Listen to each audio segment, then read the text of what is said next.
दो भाइयों ने अपनी 20 साल की बहन की जान ली और उसे मार कर जो है वो दरिया में फेंक दिया। आजकल दुनिया इतनी आगे बढ़ चुकी है कि खून के रिश्तों का दर्द भी खत्म हो चुका है।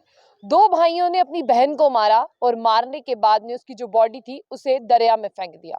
हालांकि ये जो परिवार है अभी काफी सदमे में है और आपको साथ ही साथ ये भी बता दें कि भाइयों ने ही अपनी बहन को मारा है और इस परिवार पर जो है वो दोहरा दुख का साया आ चुका है। एक तो उनकी बेटी भी नहीं रही और जो दो उनके बेटे थे यानी जो दो भाई थे उन्होंने ही अपनी बहन को मारा, यानी पूरा परिवार खत्म हो गया। ये दो ही थे जो अपने परिवार का पालन पोषण करते थे और बहन जो है वो इनके पास आके रहती थी। 20 सालाना जो बहन थी इनकी, उसकी शादी जो है वो कुछ देर पहले हुई थी।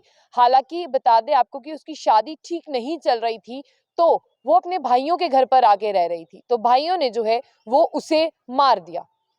हुआ क्या था कि बहन के बारे में भाई ये बता रहे हैं पुलिस कस्टडी में कि हमारी बहन जो है वो ड्रिंक करती थी, यानी शराब पीने की आदी थी। उसकी शराब पीने की आदत हमें पसंद नहीं थी, पहला कारण तो ये है। और दूसरा कारण ये है कि उसने शादी जो की थी, शादी जो है अब ठीक नहीं चल रही थी और पिछले 1 साल से आकर वो हमारे घर पर रह रही थी, जिसकी वजह से हमें पसंद नहीं था कि वो हमारे घर पर आके रहे। और घर पर आके रहने के बाद जो है वो बाहर काम करने जाया करती थी, हमें ये भी पसंद नहीं था कि वो बाहर काम करने जाए। और उसके काम करने का ये रीजन था, भाई ये भी बता रहे हैं कि उसके 2 बच्चे थे, यानी साजिद के साथ उनकी बहन ने शादी की थी और उसके 4 बच्चे थे। जो 2 बच्चे हैं वो अभी भी अपने बाप के साथ रह रहे हैं और 2 बच्चे जो हैं वो नज़्मा के साथ रह रहे थे और इसीलिए उसे कमाने बाहर जाना पड़ता था। लेकिन भाइयों ने जो है वो अपनी ही बहन की जान ले ली।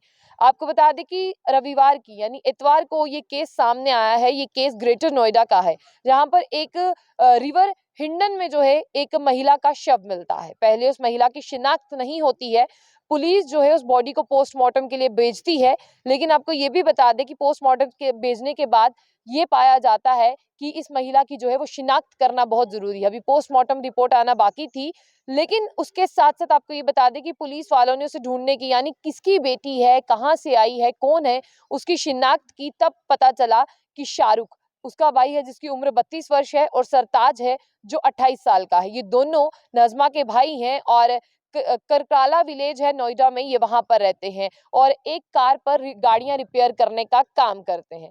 डिप्टी कमिश्नर का कहना है, जो सेंट्रल नोएडा के हैं, उनका कहना है कि यहाँ पर जो है मार्च 13 को हमारे पास एक कंप्लेन आती है। मार्च 13 को हमारे पास एक कंप्लेन आती है कि 30 साल की एक महिला जो है वो मिली है हिंडन में, यानी 4 मूर्ति के पास मिली है। इकोटेक 3 पुलिस स्टेशन जुडिशन है, वहां पर उसकी बॉडी है। यानी जब वो महिला मिलती है, पानी से उसका शरीर जो है वो फूल गया होता है, तब बताया जाता है कि उसकी उम्र 30 साल की है, लेकिन बाद में पता चलता है कि उसकी उम्र 20 साल की है। पुलिस जो है तब वहां पर पहुंचती है और पुलिस उनके परिवार से मिलती है और उनकी ऑटोप्सी जो है वो भी रिपोर्ट आना अभी बाकी है। और साथ साथ में आपको ये भी बता दें कि पुलिस जो पोस्टमार्टम करती है उसमें पता चलता है कि ये बॉडी जो है वो 5 दिन पहले, माफ कीजिएगा, 5 दिन पहले जो है इसकी मृत्यु हुई है और इसे रिकवर किया गया है। और साथ ही साथ आपको ये भी बता दें कि उसका भाई, यानी मार्च 8 को उसे मारा गया था, लेकिन मार्च 14 को सरताज उसका भाई पुलिस के पास पहुंचता है सूरजपुर में। पुलिस स्टेशन में कंप्लेन दर्ज करवाता है कि नज़्मा जो हमारी बहन है वो काफी दिन से लापता है, वो हमें नहीं मिल रही है, तो क्या आप हमारी उसे ढूंढने में मदद करेंगे। लेकिन बता दें कि इन्वेस्टिगेशन के दौरान नज़्मा की कॉल डिटेल निकाली गई और सबको हिरासत में लिया गया। नज़्मा के परिवार वालों से पूछताछ की गई, लेकिन परिवार के किसी भी सदस्य को हिरासत में नहीं लिया गया। शाहरुख और सरताज को हिरासत में लिया गया और यही जो है वो पुलिस के घेरे में आ रहे थे। और आपको ये भी बता दें कि खुद सरताज ने कहा और शाहरुख ने कहा कि हमने ही अपनी बहन नज़्मा को मारा है, लेकिन उसके मारने का कारण था कि वो शराब पीती थी और हम उसकी शराब से बहुत ज्यादा तंग थे, इसलिए हमने अपनी बहन को जो है वो मार कर 4 मूर्ति चौक में फेंक दिया, जो हिंडन रिवर है वहां पर फेंक दिया। और आपको ये बता दें कि पुलिस ने क्या पाया। पुलिस ने ये पाया, हुआ क्या था इन्वेस्टिगेशन के दौरान, नज़्मा और साजिद की शादी हुई थी और पिछले कई सालों से जो है वो एक दूसरे से अलग रह रहे थे। और एक ही साल हुआ था कि नज़्मा अपने घर आई थी, अपने माता पिता के घर रह रही थी। साजिद जो है वो स्क्रैप डीलर है और स्क्रैप डीलिंग का काम करता है, जिसके 4 बच्चे हैं, जो 2 अलग होने के बाद नज़्मा के साथ रह रहे थे और 2 साजिद के साथ रह रहे थे। लेकिन नज़्मा जो है घर से बाहर कमाने जाया करती थी और उसे शराब पीने की आदत थी, जिससे उसके परिवार वाले काफी तंग थे और इसी की वजह से उसके भाई ने जो उसे मारा।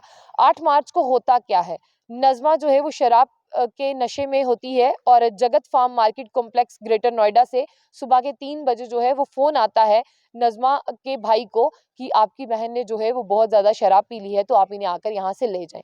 तभी साजिद और शाहरुख जो है वो एक गाड़ी के साथ वहाँ पर पहुँचते हैं और वो अपनी बहन को डाँटने की कोशिश करते हैं कि तुमने ये शराब क्यों पी है? तो उनके बीच में कुछ आर्गुमेंट रहता है कि हम तुमसे बहुत तंग हैं। तो होता क्या है, नज़मा भी वहाँ से बोलती है और दोनों जो है वो तीनों गुस्से में होते हैं। इसके बीच जो है वो नज़मा का कत्ल कर देते हैं और उसे कत्ल करने के बाद में होता क्या है, सबसे पहले जब उनका आर्गुमेंट हो रहा होता है, दोनों जो है उसका दुपट्टा उतारते हैं और उसी के दुपट्टे से जो है उसका गला घोंट देते हैं और उसे मारने के बाद में हिंडन रिवर है, उसके बिल्कुल पास 4 मूर्ति राउंड बोट है, वहाँ पर फेंक देते हैं और दोनों वहाँ से चले जाते हैं। और फिर कुछ दिन जाने के बाद में वो पुलिस मार्च 14 को कंप्लेन करते हैं कि हमारी बहन घर से लापता है, तो शायद आपको अगर मिले तो ये आप हमारी उसे ढूँढने में मदद करें। लेकिन आपको ये बता दें कि अब दोनों भाइयों ने अपना जुर्म कबूल कर लिया है और डायरेक्ट जो है वो पुलिस ने उन्हें पकड़ लिया है। उनके ऊपर अंडर सेक्शन 320 मर्डर और इन पुलिस को गुमराह करने का केस जो है इनके ऊपर दर्ज हुआ है। यानी दो भाइयों ने अपनी बहन का कत्ल किया और कत्ल करने के बाद में उसे जो है वो नदी में फेंक दिया और सारे सबूत मिटाने की भी कोशिश की गई है।